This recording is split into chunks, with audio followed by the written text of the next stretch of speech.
Hello and welcome to the next episode in the hardcore journey. As you can see, it's only day 5 and we have a lot to get done in this video. I mean, so much. Let's jump in. After taking inventory of what I have, I went off to the mountain, and I had some hope. Unfortunately, there was nothing but a couple of pigs here. I found a cave entrance and got excited for a second, only to be let down immediately. Aww. So it was time to get back to base. And that was when I acquired my very first ender pearl. One small step towards opening the end portal. So now, it was time to start a mine shaft. Once I got down to Y level 15, I dug until I found this medium-sized cave where I was greeted by some familiar friends.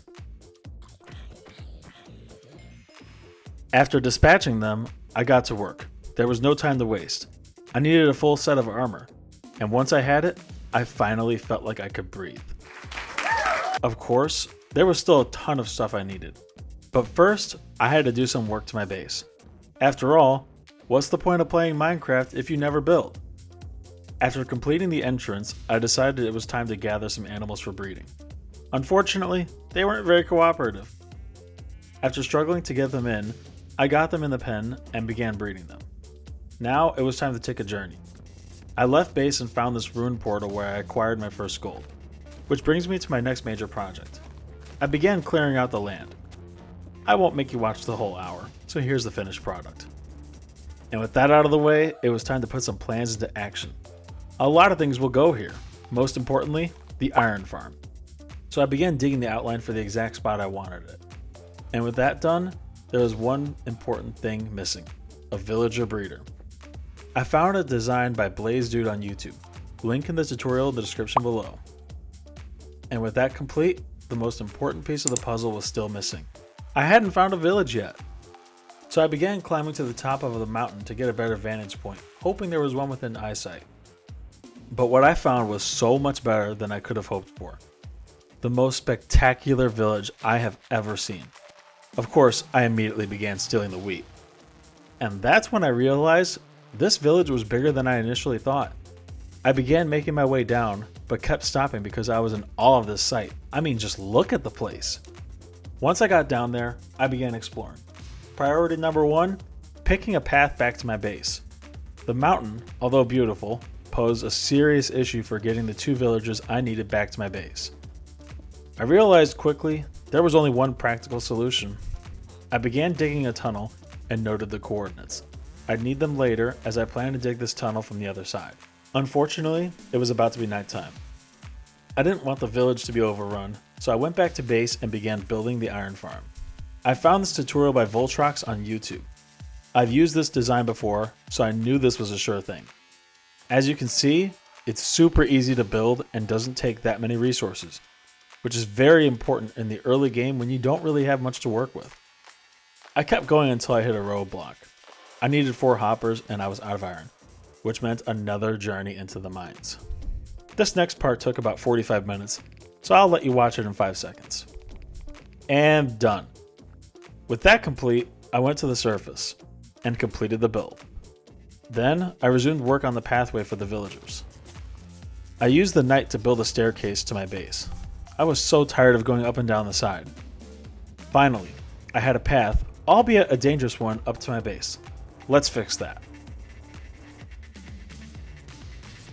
So much easier. Although, do you think OSHA would approve of the design without any handrails? Someone could fall and... well, never mind. I built a mini lava farm to have unlimited fuel. After another hour of digging, I finally made it to the village. This part felt like forever.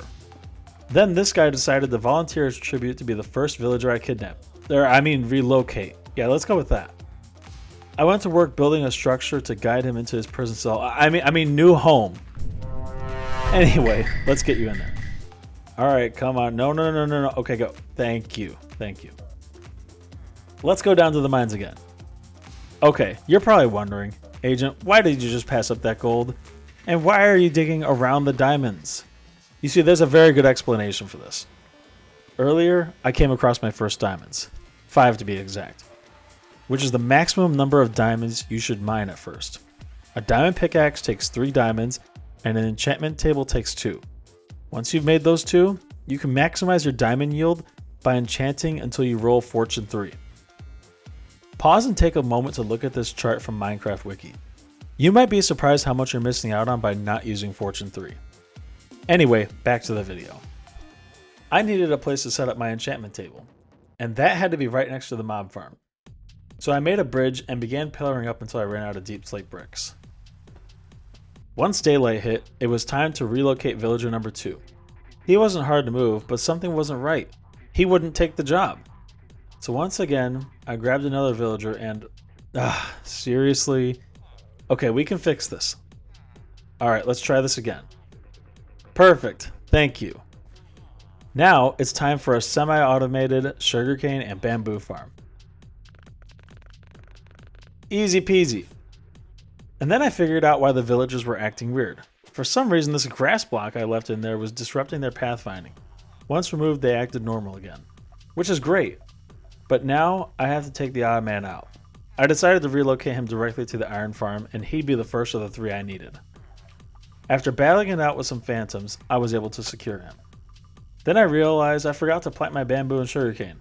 Oops. Now to tackle another problem. The villager breeder needs carrots, potatoes, or beetroots in order to be automated. I had none of those, so I set sail in search of another village.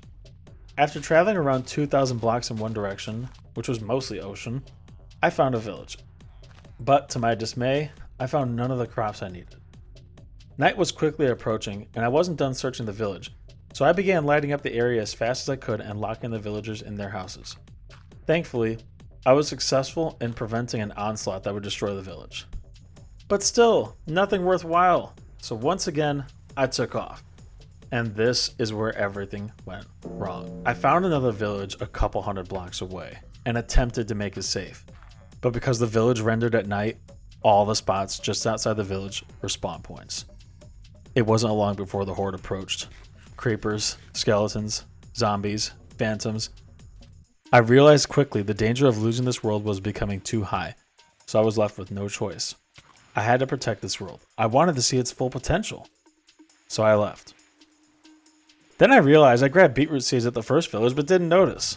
So I went back and planted them for the villagers to use and got rid of the wheat. I didn't feel like waiting for them to plant and harvest crops for hours, so I jump-started the breeder by giving them bread. Bingo! It worked immediately, and I had my first baby villager. Now, it was time to get him over to the iron farm. With all 3 villagers in position, I was able to get them into their new home. I filled the hole, placed the signs for my lava trap, and filled it.